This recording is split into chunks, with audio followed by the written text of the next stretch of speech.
Writing a story is drawing a line in the sand. Reading a story is crossing it. My name is Clarke. I'm a writer, and I believe in the golden rule of storytelling. I treat my stories as I want others to treat stories I will be reading, watching, or hearing.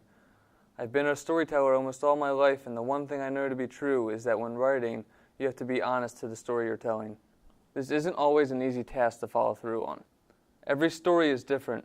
I get excited about a story I'm fleshing out or just coming up with, and while these stories come to me, I like to share with those around me. I like my enthusiasm to be seen.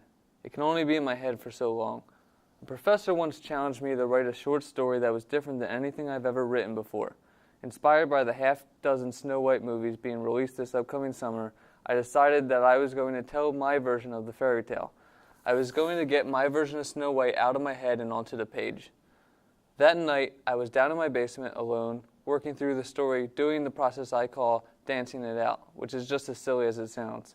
I take any notes I've made so far, I spread them all out across my couch, and then I pace the floor. I take as long as I need to walk myself through the story, giving it life, giving it movement. I become the characters I'm creating. I act out their movements, talk like them, get a feel for the dialogue, and build them from the ground up. When it's all over, I know what story I want to tell.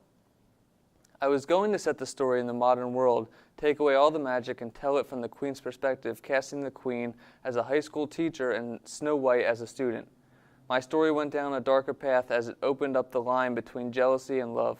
It dealt with a love affair between teacher and student, an issue I find disturbing in real life, but in my story, it was the way I needed to explore things. This originality of the story had me excited, but the same couldn't be said for everyone.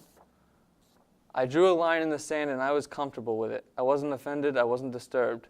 However, upon sharing the idea with my girlfriend, she instantly told me not to write the story. She told me to do something else, that writing a story about pedophilia was inappropriate and the type of story we keep to ourselves. I loved my girlfriend and I would never want to hurt her, but this story was begging to get out of my head, and I needed to get it on paper.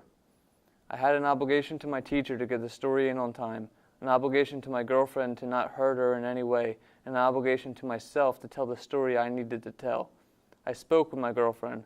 I explained that sometimes stories make us feel uncomfortable, but it's the reader's responsibility to decide if that story crosses their line or not. I'm writing this story so you don't have to, but the story must be told.